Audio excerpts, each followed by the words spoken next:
എറണാകുളം നഗരം എന്ന് കേൾക്കുമ്പോൾ ആദ്യം മനസ്സിൽ വരുന്നത് ഭയങ്കര തിരക്കും വാഹനങ്ങളും ട്രാഫിക് ബ്ലോക്കും ഇതൊക്കെ ആയിരിക്കും.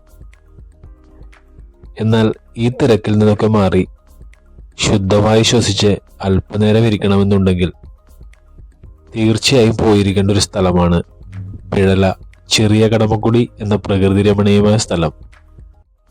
ഇവിടേക്ക് വരാനുള്ള വഴി പറഞ്ഞ് ഞാൻ നിങ്ങളെ കൺഫ്യൂഷൻ ആക്കുന്നില്ല.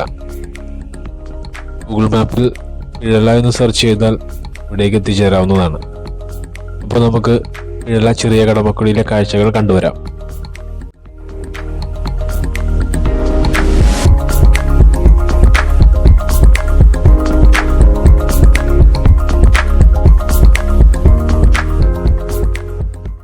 എറണാകുളം ജില്ലയുടെ കുട്ടനാടാണ് കടമക്കുടി. മൊത്തം 14 ഐലൻഡുകളാണ് കടമക്കുടിയിലുള്ളത്. വലിയ കടമക്കുടി, ചേന്നൂർ, പിഴല, ചെറിയ കടമക്കുടി, അങ്ങനെ 14 എണ്ണം. അവയിൽ ഏറ്റവും വലുത് വലിയ കടമക്കുടിയാണ്.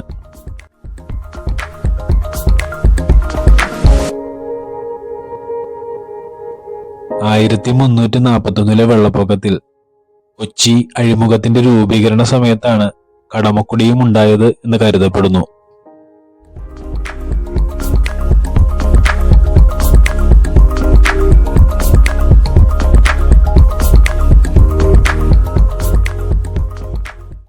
കടമക്കുടിയെക്കുറിച്ച് പറയുമ്പോൾ കടന്നാൽ കുടുങ്ങി എന്ന് പണ്ടുള്ളവർ പറയുമായിരുന്നു. കാരണം 4 വശങ്ങളും വെള്ളത്താൽ ചുറ്റപ്പെട്ടതിനാൽ നാട്ടുകാർക്ക് പുറം ലോകവുമായി ബന്ധപ്പെടാൻ ബോട്ടുകളും വഞ്ചികളും മാത്രമായിരുന്നു പണ്ടുകാലത്തുണ്ടായിരുന്നത്.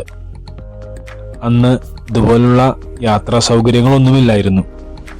അതുകൊണ്ട് പണ്ട് ഏകദേശം സത്യവുമായിരുന്നു. പിന്നീട് പാലങ്ങളും യാത്രാ സൗകര്യങ്ങളും വന്നതോടെ ഇവിടുത്തെ വിനോദസഞ്ചാര സാധ്യതകൾ വർദ്ധിച്ചു. നിലവിൽ ഈ പൊക്കാളിപ്പാടങ്ങളിൽ ചെമ്മീൻ കൃഷി നടക്കുന്ന സമയമാണിപ്പോൾ. അതുകൊണ്ട് രാവിലെ വന്നാൽ വിവിധയിനം പക്ഷികളെ കാണാൻ സാധിക്കും. നവംബർ മുതൽ ഫെബ്രുവരി വരെ ഒത്തിരി ദേശാടന പക്ഷികൾ ഇവിടെ വരാറുണ്ട്.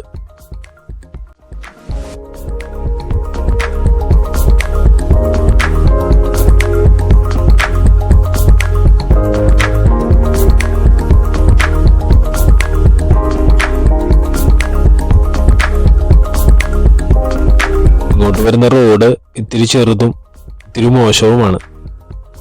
ഇവിടുത്തെ ലോക്കൽ അതോറിറ്റീസ് ഇതൊന്ന് ശ്രദ്ധിക്കുകയാണെങ്കിൽ ഇവിടുത്തെ ടൂറിസം നന്നായിട്ട് പ്രൊമോട്ട് ചെയ്യാൻ സാധിക്കുമെന്ന് എനിക്ക് തോന്നുന്നു.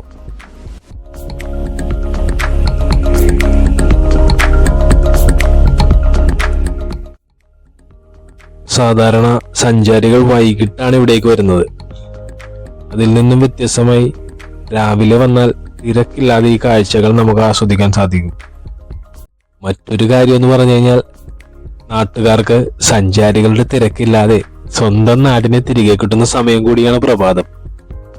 നാട്ടിൻപുറത്തിന്റെ നന്മകളും പ്രകൃതി ഒരുക്കിയ മനോഹരമായ കാഴ്ചകളും നിറഞ്ഞ തനി നാടൻ ഗ്രാമം.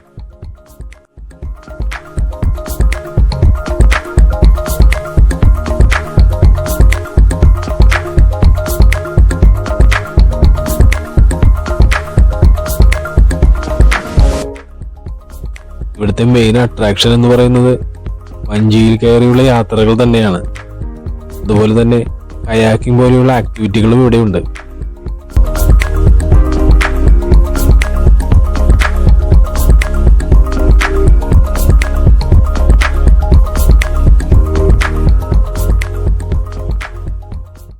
ഇവിടുത്തെ ഒരു പ്രത്യേക വരുമാനം എന്ന് പറയുന്നത് മത്സ്യബന്ധനം തന്നെയാണ്.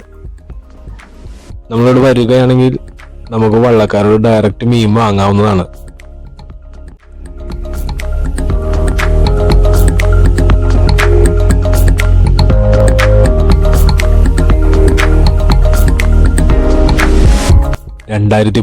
വെള്ളപ്പൊക്കത്തിൽ വലഞ്ഞ ദ്വീപുവാസികൾക്കൊരു പാലം നിർമ്മിച്ചു നൽകുമെന്ന് നേവി വാഗ്ദാനം ചെയ്തിരുന്നു.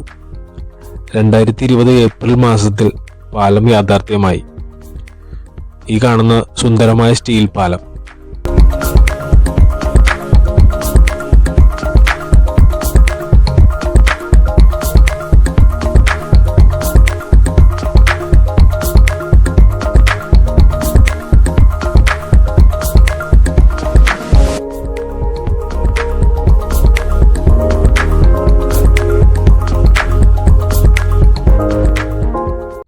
എന്തായാലും നേവി വലിയൊരു കാര്യമാണ് പ്രദേശവാസികൾക്ക് വേണ്ടി ചെയ്തത്.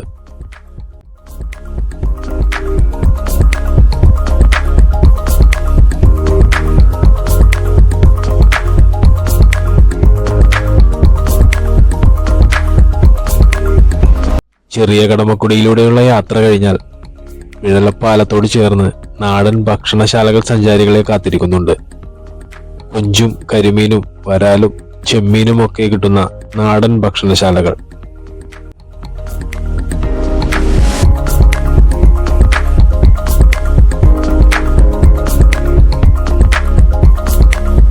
പിഴലയിലെ വിശേഷങ്ങൾ ഇവിടെ അവസാനിക്കുന്നില്ല. പിഴല ഇനിയും വികസിക്കേണ്ടതുണ്ട്. മറ്റൊരു യാത്രാവിശേഷവുമായി നമുക്ക് വീണ്ടും കാണാം.